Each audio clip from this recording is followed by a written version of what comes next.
नमस्कार सर्व पत्रकार बंधू आणि भगिनींनो. 25 सप्टेंबर कैलासवासी आमदार अण्णासाहेब पाटील यांची 92वी जयंती नवी मुंबई कांदा बटाटामध्ये या ठिकाणी होत आहे.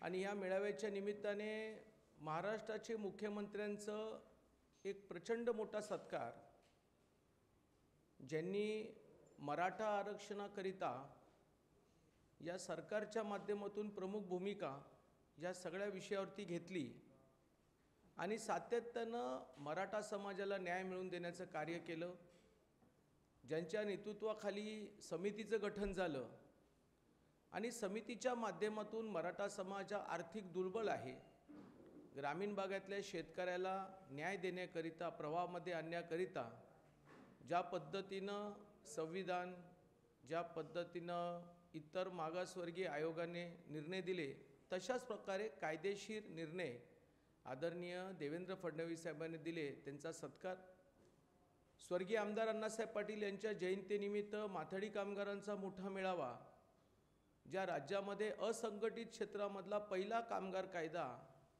1965ला स्वर्गीय आमदार अण्णासाहेबांनी केला, त्यांच्या जयंतीनिमित्ताने माथाडी कामगारांचा सत्कार असा मोठा कार्यक्रम त्या ठिकाणी होत आहे.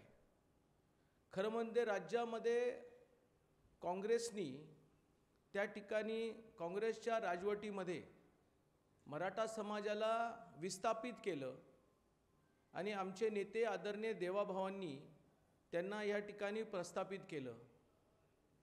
मी हे बोलताना फार गांभीर्याने बोलतोय, कारण महाराष्ट्रामध्ये राज्यकर्त्यांमध्ये सगळ्यात जास्त कालखंड जर कुणी या महाराष्ट्रावरती राज्य केलं असेल तर काँग्रेस पक्षाने, आणि काँग्रेस पक्षाच्या नेतृत्वाने मराठा समाजातील असणाऱ्या मुख्यमंत्र्यांनी सातत्यानं मराठा समाजाला न्याय देण्यापेक्षा त्यांना फक्त आश्वासन देण्याचं काम केलं.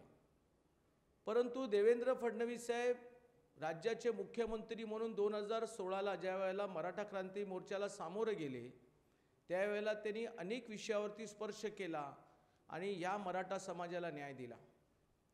मागच्याच गणेश उत्सवाच्या निमित्ताने झालेल्या आंदोलनामध्ये मराठवाड्याकरिता विशेष बाब म्हणून त्या ठिकाणी निजामांचे गॅझेट आणि त्या निजामांच्या कालखंडामध्ये मराठवाड्यातील असणाऱ्या जिल्ह्यातल्या मराठा समाजाला कुणबी नोंदी या विषयावरती त्यांनी खूप बारकाईने अभ्यास केला. आणि त्यानंतर मराठा उपसमितीचे अध्यक्ष राधाकृष्ण विखे पाटलांच्या माध्यमातून आझाद मैदानमध्ये जाऊन आंदोलनकर्त्यांना राज्य सरकारची भूमिका आणि मराठवाड्याचा पहिल्या टप्प्याचा विषय त्यांनी मार्गीस लावला. आणि म्हणूनच मी म्हटलं की काँग्रेसनी मराठा समाजाला विस्थापित केलं आणि आमच्या देवाभावांनी त्यांना प्रस्थापित केलं. देवाभावांनी महामंडळाच्या माध्यमातून मराठा समाजाला व्यवसायाच्या निमित्ताने पायर उभा करण्यासाठी एक मौल्यवान ताकद त्यांच्या मागे उभी केली. आणि म्हणून महाराष्ट्रामध्ये 1.5 लाख मराठा उद्योजक अण्णासाहेब पाटील आर्थिक विकास महामंडळाच्या माध्यमातून या राज्यामध्ये होऊ शकले. बँकेने एक फार मोठा विश्वास राज्य सरकारच्या आव्हानाला, महामंडळाच्या असणाऱ्या प्रवासाला देऊन 23,000 कोटीचं कर्ज वाटप त्या ठिकाणी केलेलं आहे. महामंडळाच्या माध्यमातून 1,300 कोटीचा व्याज परतावना आज आम्ही त्या ठिकाणी लाभार्थ्यांना दिलेला आहे. पहिल्या टप्प्यातल्या योजनेचे जवळजवळ 15 ते 20,000 लाभार्थी त्या ठिकाणी पूर्ण योजनेचा लाभ घेऊन त्यांना संपूर्ण व्याज परतावना मिळाला, अशी परिस्थिती आहे. उद्याच्या 25 सप्टेंबरला नवी मुंबई कांदा बटाटा मार्केटमध्ये एक मोठा जल्लोष आहे, एक सत्कार आहे. स्वर्गीय आमदार अण्णासाहेबांनी एकेकाळामध्ये पाहिलेले स्वप्न आणि कालांतराने या स्वप्नाला आज पूर्णत्वाला नेण्याचं काम आदरणीय देवेंद्र फडणवीस साहेब देवाभाऊंनी केलेलं आहे.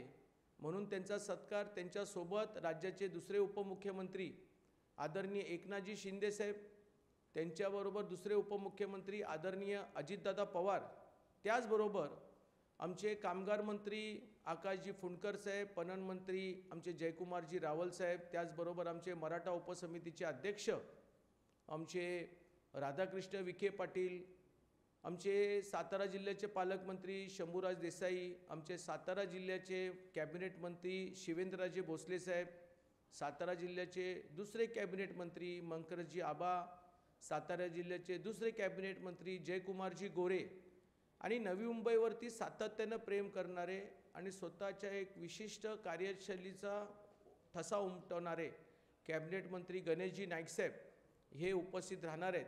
याबरोबर आमच्या बेलापूरचे आमदार मंदाताई म्हात्रे असतील, त्याचबरोबर प्रशांतजी ठाकूर, निरंजनजी डावखरे साहेब, प्रवीण दरेकर, प्रसादजी लाड आणि आमचे उरणचे आमदार बालदी साहेब आणि याचबरोबर या कार्यक्रमाला उपस्थित असणारा नाशिक, सातारा, पुणा, कराड, कोल्हापूर, त्याचबरोबर मुंबईच्या सगळ्या बाजारपेठातील काम करणारा काबडकष्ट कामगार, माथाडी कामगार उपस्थित राहणार आहेत.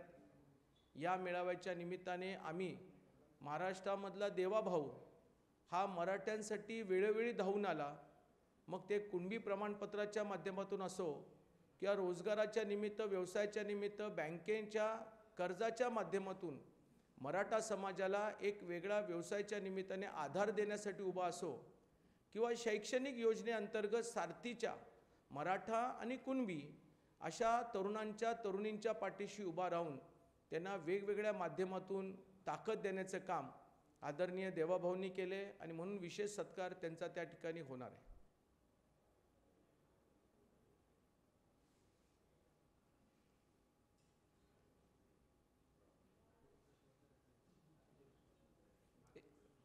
या प्रेस कॉन्फरन्सच्या निमित्ताने थोडीशी राज्यामध्ये जे आकडेवारी आम्ही या ठिकाणी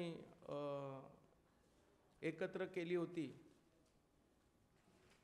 ती मुद्दामून मी या ठिकाणी सांगतो. ज्या वेळेला मी म्हणतो की काँग्रेसच्या राजवटीमध्ये तरुणांना विस्थापित आणि देवाभाऊंनी प्रस्थापित, या महामंडळाची सुरुवात 98ला झाली.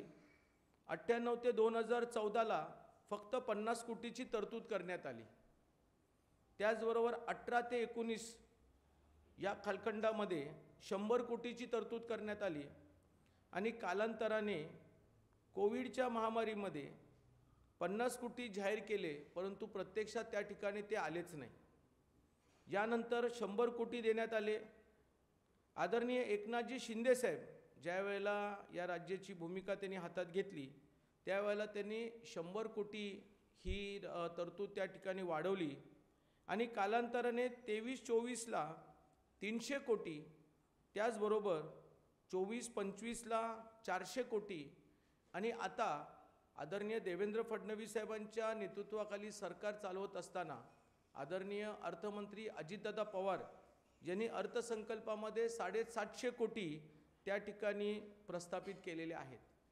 अशा प्रकारे महाराष्ट्रातलं एकमेव महामंडळ, ज्या महामंडळाच्या माध्यमातून मराठा उद्योजक करण्याकरिता सरकारने फार मोठं पाठबळ दिलेलं आहे आणि म्हणूनच आम्ही या मेळाव्याच्या निमित्ताने माथाडी कामगारांना माथाडी भूषण हे पुरस्कार देत असताना काही महामंडळाचे लाभार्थी ज्यांनी शून्यापासून आपलं अस्तित्व निर्माण केलं अशांचाही सत्कार आम्ही देवाभाऊंच्या माध्यमातून करणार आहोत.